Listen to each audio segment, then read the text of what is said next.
When the Raiders regained possession of the ball, they continued to run to their left. This strategy succeeded because of Oakland's ability to dominate the right side of the Viking defense, which consists of Alan Page, Jim Marshall, and number 58 corner linebacker Wally Hilgenberg. Guard Gene Upshaw pushed Page to the inside.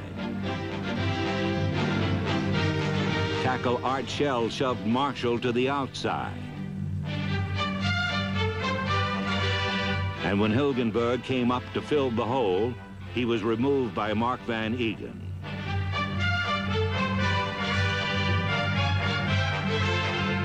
Clarence Davis, number 28, gained 137 yards in this Super Bowl. 105 of them came on variations of this play. The secret of its success was not only the powerful blocking of Upshaw and Shell, but also the blocking of running back Mark Van Eegen, who neutralized the corner linebacker and gave Davis room to run.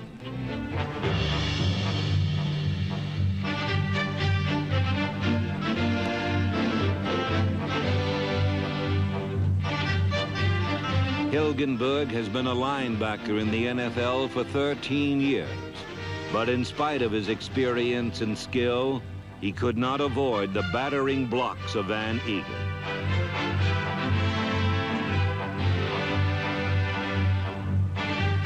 During the regular season, Van Eegen had gained twice as much yardage as Davis, but in this Super Bowl, he was more valuable to his team as a blocker. With Van Eegen hitting out on Minnesota's corner linebackers, the other Oakland running backs were able to turn upfield for solid gains. 3 carries by Carl Garrett, number 31, moved the Raiders to the Viking 6. With Minnesota expecting another run, Stabler surprised them with a perfectly thrown sideline pass to Fred Biletnikoff, who touched down at the 1-yard line. On the next play, the Raiders resumed their attack on Minnesota's right side.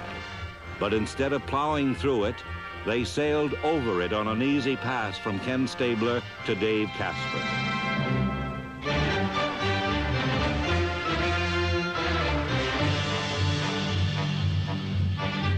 Holy Toledo! The Oakland line is just wiping out Minnesota's front.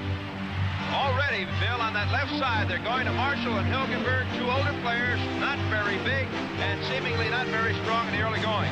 With 5 minutes to play in the second period, the Raiders marched to their second touchdown. The key play in this drive was a 17-yard pass to Fred Biletnikoff.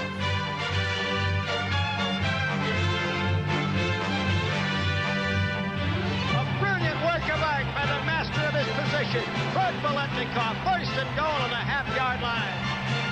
Here's the power formation right side. Hand off to Banaszak. He powers over. Touchdown Raiders! Joshua Heifetz never played a violin with more dexterity than Kenny Stabler is playing the Minnesota Viking defense this afternoon in the Rose Bowl Stadium in Pasadena. The Raiders' domination of the first half was reflected not only in the score, but also in the man-to-man matchups that, as much as any one thing, often decide the outcome of a game.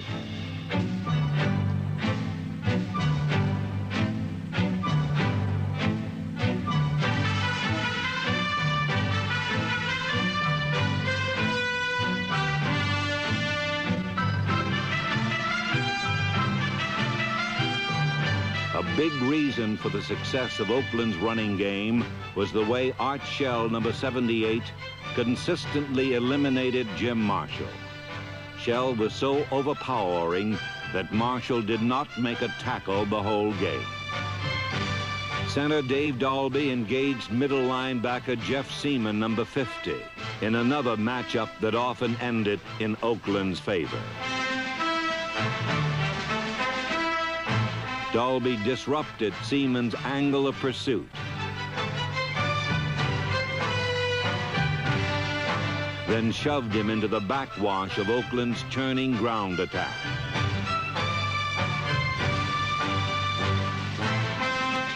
While Dalby and Shell won their battles at the scrimmage line, Fred Biletnikoff was winning another in the open field of the secondary. Nate Wright, number 43, had been given the unenviable task of trying to cover Biletnikoff. As might be expected, he did not fare well. Both of Oakland's touchdowns were set up by passes to Biletnikoff. The most dangerous receiver in Minnesota's passing attack is Sammy White, number 85. White led the NFC with 10 touchdown catches, but Skip Thomas, number 26, guarded White so closely that he did not catch a single pass in the first half.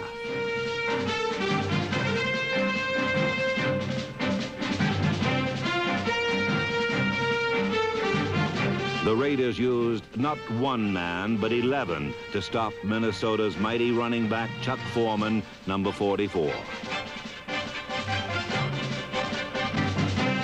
Viking fans had hoped to see some of the magic Foreman had displayed all season when he led Minnesota in rushing, receiving, and touchdowns.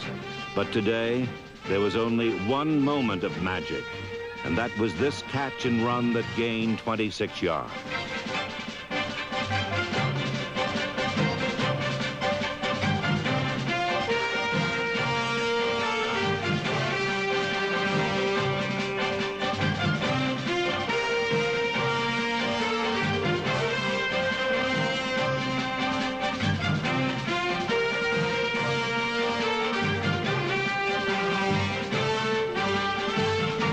It was Foreman's only escape from the clutches of John Madden's determined defenders, who permitted him only 42 yards rushing for the entire game. With Foreman unable to run with the ball and White unable to catch it, Minnesota's offense was on the verge of extinction.